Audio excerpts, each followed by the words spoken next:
برای خدا تکیه کرده بود. دیدم دوباره رونق بازار برده بود.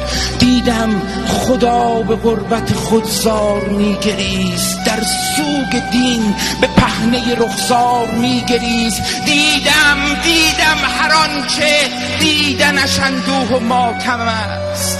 باز این چه شورش است که در خلق ای از تبار هرچه سیاهی سرشتتان، رنگ جهنم از تمام بهشتتان. اما به حکم سفسطه بیداد کرده اید، ابلیس را ز اشک خدا شاد کرد.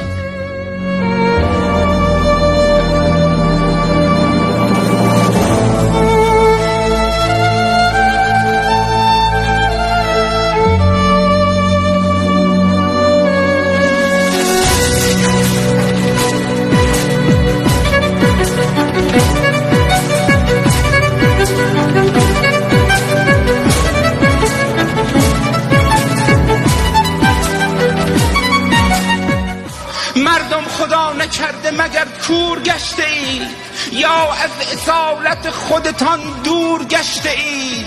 تا کی برای لقمه نان بندگی کنید؟